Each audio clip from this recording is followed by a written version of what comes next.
limb amputation and organ removal performed without anesthesia, intentional infection of various diseases intended for biological warfare, live human testing with grenades, flamethrowers and bombs. All of this and more took place in the Japanese death labs during World War II. Today, we will take a look into the existence of these labs, the victims, and what became of the perpetrators of such war crimes.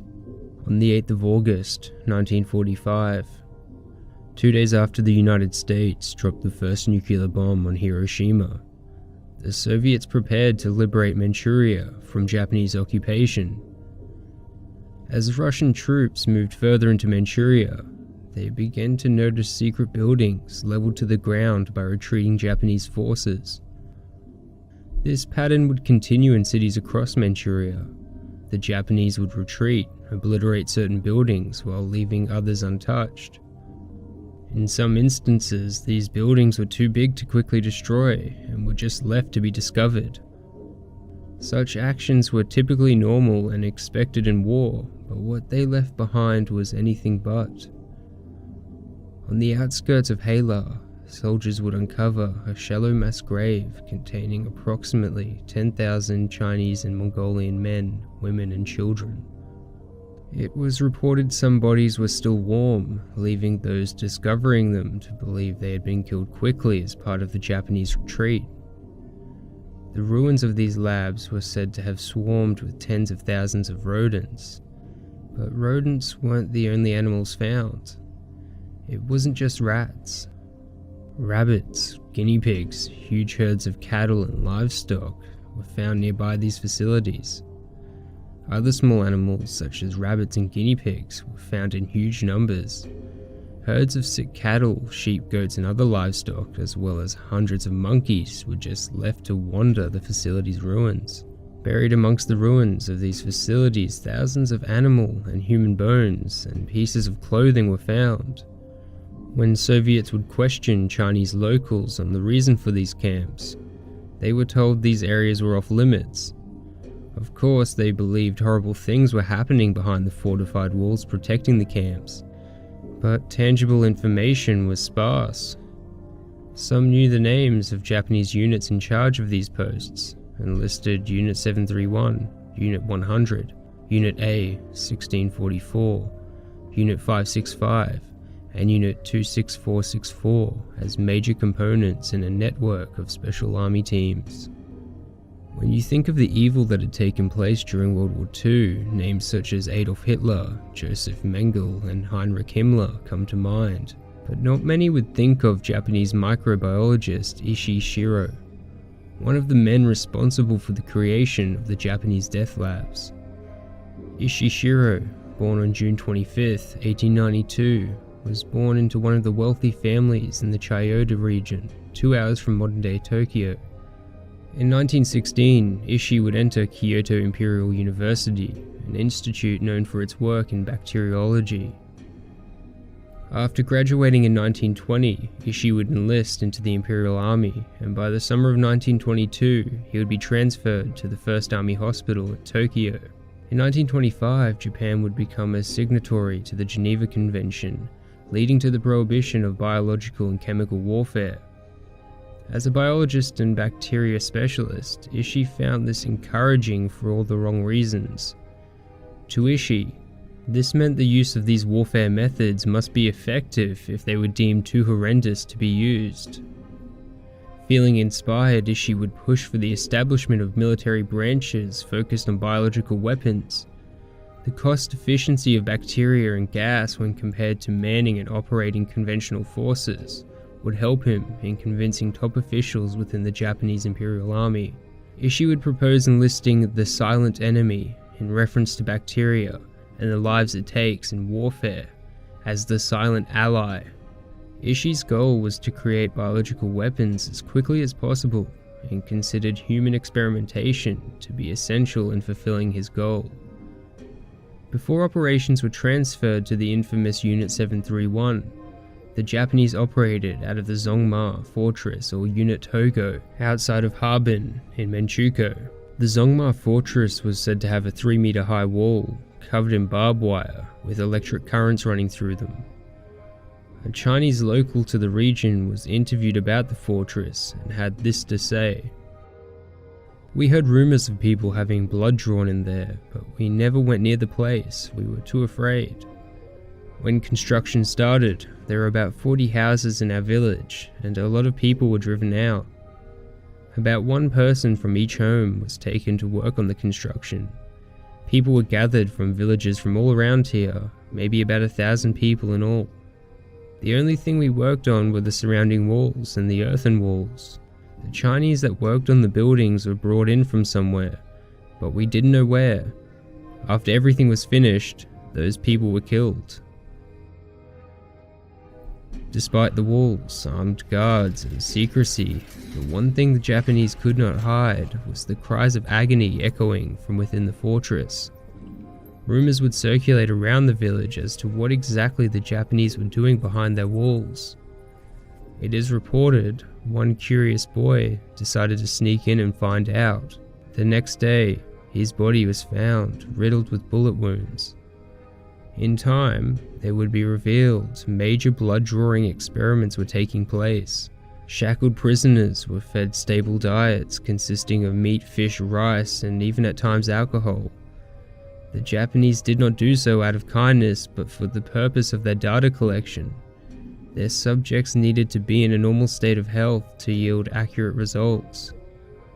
Over 2 to 3 days, the victims would be drained of their blood to test how much blood a person could lose until they passed away. If deemed inadequate, as quote-unquote lab material, the Japanese would then inject the victim with poison. More observations would take place through starvation by withholding food and water and observing the effects on the body as the victim slowly died. It is believed the life expectancy of prisoners in the Zongma fortress was about 1 month. In 1936, a prisoner by the name of Li would plan his escape during the autumn festivals of the lunar calendar. During these times, the Japanese guard would bring food and liquor. Once the prisoners had finished eating, they would hand the utensils back through the prison bars. Li would use this as his chance to escape, grabbing the guard's hand and striking him in the head. This gave Li the chance to take the keys from around the guard's waist and open the cells. Those who were not too weak from the repeated blood drawings followed Li out of the fortress. They exited the compound to find pouring rain had cut the electricity, rendering the wires covering the walls useless. The prisoners were able to create a human ladder where Li would help each prisoner cross the wall before crossing it himself. Of the captives, 10 were gunned down by guards and only 20 were able to escape. Of those 20, most were recaptured, killed, or died from exposure to the elements in their weakened states. A Chinese local would be interviewed in 1984, recounting his experience with the incident. He had this to say: "That night, I heard footsteps behind the house, and someone banging on the door. Outside there were 7 men wearing leg shackles. My brother grabbed an axe to defend us, but when he heard their story, he put down the axe. We took the men to a cave on the east side of the house and we started breaking off the shackles. We were still working on them when the Japanese came to the edge of the village, tracking down the escapees. So we thought of a way to free the men faster. First we broke off a shackle from just one leg, so they could at least run while holding the other shackle. And then they left the village." Several of the prisoners would spread the word of the war crimes taking place in the Zongma fortress. After this incident, the Japanese would become worried about the publicity their compound might have, and Li's actions would mark the closure of the compound. A local shop owner would venture into the facility after Japanese abandonment and describe it to have 30 cells, holding anywhere from 500 to 600 prisoners at a time, with the total capacity of 1,000. Unfortunately, it would not deter the Japanese, and all activities taking place in the fortress would be moved to the infamous Unit 731 in Pingfang. Unit 731 would comprise of over 70 buildings, spanning a 6 square kilometer tract of land. In the book Unit 731 by Hal Gold, the cells were described as Cells were either single or multiple occupancy and were arranged side by side with its window facing the corridor. An aperture that could be opened from the corridor was provided so that prisoners could extend their arms to receive injections or have blood samples drawn. The window and opening of each cell were located near the floor so that prisoners could extend their arm while in a reclining position. As the tests progressed, victims became unable to stand. Each cell had a flush toilet to maintain cleanliness, a wooden floor, and concrete walls heavier than necessary, probably built with recollections of the escape of Zongma. Even walls between cells were 30 to 40 centimeters thick. Central heating and cooling systems and a well-planned diet protected the health of the prisoners to ensure that the data they produced was valid. Poor living conditions or the presence of other disease germs could confuse results. During the construction of such a massive complex, some locals dared to ask what the Japanese were building. The official answer to be given was a lumber mill. This would lead researchers to joke amongst themselves that the test subjects were the logs. This sick joke would enable researchers to further dehumanize their captives by only referring to them as such. The handwritten notes of Wada Yatoro, a Japanese researcher conducting experiments in Unit 731, would be found detailing one of his projects. His first-hand account gives us a look into how the researchers viewed their victims. Quote, "He was already too weak to stand. The heavy leg irons bit at his legs. When he moved, they made a dull, clanking sound. His fellow cellmates sat around him and watched him. Nobody spoke. The water in the toilet was running with an ominous sound. In the corridor outside the cell, the guards stood with their pistols strapped on. The commander of the guards was there also. The man's screams of death had no effect on them. This was an everyday occurrence. There was nothing special. To these guards, the people in here have already lost all rights. Their names have been exchanged for a number written across the front of their shirt, and the name Maruta. They are referred to only as Maruta number X. They are counted not as one person or two persons, but one log, two logs. We are not concerned with where they are from, how they came here.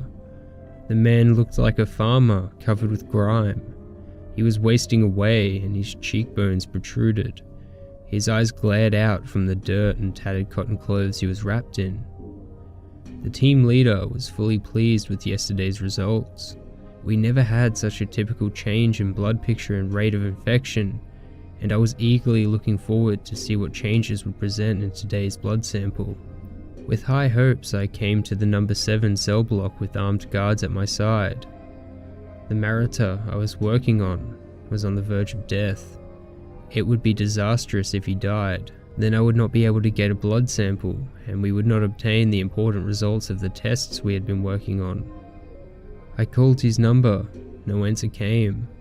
I motioned through the window at the 4 other prisoners to bring him over. They sat there without moving. I screamed abusively at them to hurry up and bring him over to the window. One of the guards pulled out a gun, aimed it at them, and screamed in Chinese. Resigned, they gently lifted up the other man and brought him over to the window. More important to me than the man's death was the blood flowing in the human guinea pig's body at the moment just before his death. His hand was purplish and turning cold. He put his arm through the opening.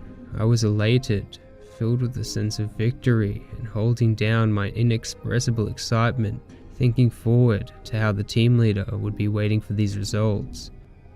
I reached for the hypodermic. I inserted the needle into the vein. It made a dull sound. I pulled the red-black blood into the hypodermic. 3 cubic centimeters, 5 cubic centimeters. His face became paler. Before he'd been moaning, now he could not even moan. His throat was making tiny, rasping sounds like an insect. With resentment and anger in his eyes, he stared at me without blinking. But that did not matter. I obtained a blood sample of 10 cubic centimeters. For people in laboratory work, this is ecstasy, and one's calling to his profession. Showing compassion for a person's death pains was of no value to me. At the lab, I processed the blood sample quickly and then went back to look into the cell. His face occasionally twitched, his breath became shallower, and he went into death throes. The other 4 men in the cell, who had the same fate waiting for them, could not contain their anger. They took water and poured it into the mouth of the dead man. This way, an irreplaceable life is trifled with to take place of a guinea pig, and the result is 1 sheet of graph paper. 4 or 5 soldiers with drawn guns opened the door to the cell. It made a heavy sound. They dragged the dead man out into the corridor and loaded him into a cart. The other 4 men, knowing what their fate would be tomorrow, could not hold down their anger in their eyes as they watched their dead companion leave. The handcart disappeared in the direction of the dissection room, with the tall chimney looming above. When referencing the chimneys, I believe he's talking about the incinerators and the chimneys that would be attached to them where the bodies were burned after. Yoshimura Hisato, a physiologist at Unit 731, would become especially interested in the effects of hypothermia. As a result, Hisato would regularly submerge the limbs of prisoners in buckets filled with ice. The victim's limb would be then held until it was frozen solid. After, he would conduct experiments to rewarm the limb by dousing it with hot water, holding it close to an open flame, or simply leaving it to see how long it would take for the prisoner's blood to thaw out on its own. In order to study the effects of G-force on pilots and paratroopers, prisoners were spun at high speeds until they passed out or died. To determine the effectiveness of military weapons, researchers would herd prisoners into firing ranges or tie them to wooden stakes and blast them with grenades, pistols, flamethrowers, and machine guns. After, the wound patterns and penetration depths would be compared amongst those who had passed and those who were still dying. Bayonets, swords and knives were also tested in similar ways on the captives of Unit 731. Researchers would purposefully infect prisoners with venereal diseases such as syphilis by forcing male prisoners to sexually assault other female and male prisoners. If the prisoner failed to contract the disease on the first attempt, these practices were continued until the intended prisoner was infected. Lethal pathogens such as the bubonic and pneumonic plague and typhus would also be passed on to inmates for study. Later, researchers would test plague-ridden fleas on the prisoners in attempts to create a dispersible biological weapon. The aforementioned tests would also be enacted on female prisoners who were forcibly impregnated. After, the women were cut open to study the effects they had on the fetus. Thousands of men, women and children would undergo live surgeries without anesthesia to study the effects of their wounds or contracted diseases. Others had their limbs amputated and reattached to the other side of their body, their limbs crushed, frozen or denied circulation. These experiments would extend outside of Unit 731, and just one case that I'm covering, on October 4th, 1940. A unit of Japanese bombers filled with 30,000 plague-infested fleas would blanket the Chinese village of Kuzhou. Over 6,000 people would die in total as a result of the plague and other tests of anthrax. At the end of 1946, with the Japanese surrender, the Soviets would inform the Americans that they intended to try Japanese researchers for cases involving human experimentation and biological warfare. American investigations into the matter would result in 2 reports. The Fell Report, dated June 20th, 1947, and the Hill and Victor Report, dated December 12, 1947. These documents described the experiments that had taken place in Unit 731 and other units via interrogation on the researchers involved. The Hill and Victor Report concluded with the following evaluation. Evidence gathered in this investigation has greatly supplemented and amplified previous aspects of this field. It represents data that has been obtained by Japanese scientists at the expenditure of many millions of dollars and years of work. Information had accrued with respect to human susceptibility to those diseases as indicated by specific infectious doses of bacteria. Such information could not be obtained in our own laboratories because of scruples attached to human experimentation. Believing the research conducted in these labs to be of importance and fearful that other nations, namely the Soviet Union, would obtain it, American General Douglas MacArthur would strike a deal with the researchers willing to cooperate. If they agreed to provide the information they had gathered solely to America and no other ally, they would be immune from prosecution. Despite the death toll of the experiments estimated at around 250,000 people, and the gruesome way in which their victims suffered, researchers such as Shiraishi would walk free, and many would continue to prosper.